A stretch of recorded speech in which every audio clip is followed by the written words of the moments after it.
أعوذ بالله من الشيطان الرجيم بسم الله الرحمن الرحیم۔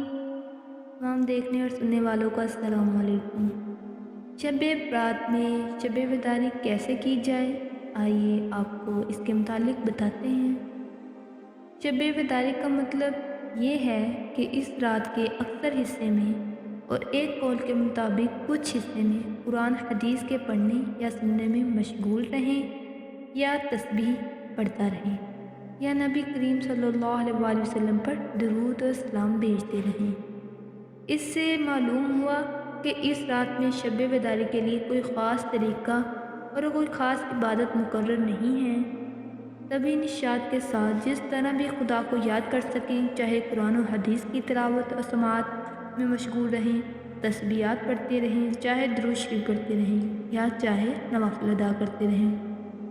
بہت سے بزرگوں کا معمول صلاۃ التسبیح پڑھنے کا ہے، اگر ہو سکے تو صلاۃ التسبیح بھی پڑھ لیں۔ اس کی بھی احادیث میں بہت زیادہ فضیلت آئی ہے۔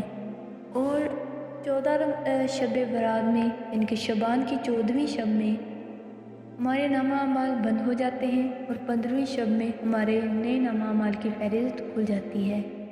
تو ہمیں چاہیے کہ ہم اپنے صغیرہ کبیرہ گناہ معاف کروا لیں، اور تاکہ ہم 14 شعبان کو بھی جب ہمارے نامہ اعمال بند ہو رہے ہوں تو ہم روزے سے ہیں، اور 14 شعبان مبارک میں بھی ہم 15ویں شعبان میں بھی یعنی کہ روزے سے ہوں جب ہمارے نئے نامہ اعمال شروع ہو جائیں۔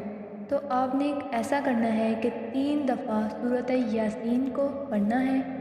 سورۃ یاسین کو پڑھنے والے کے سارے گناہ معاف کر دیے جاتے ہیں، اور اس میں کوئی خاص عبادت مقرر نہیں ہے۔ چاہے تو آپ یاسین پڑھ لیں، چاہے آپ سورت وغیرہ یا قرآن کی تلاوت کر لیں، اور کوئی بھی چند احادیثیں ہیں وہ پڑھ لیں، صلاۃ التسبیح پڑھیں انشاءاللہ، اور اپنے گناہوں کی معافی مانگیں، اور ہمیں بھی دعاؤں میں یاد رکھیں، اور زیادہ سے زیادہ ویڈیو شیئر کریں تاکہ ہم اپنی نیکسٹ ویڈیو آپ تک پہنچا سکیں۔ اب تک کے لیے اللہ۔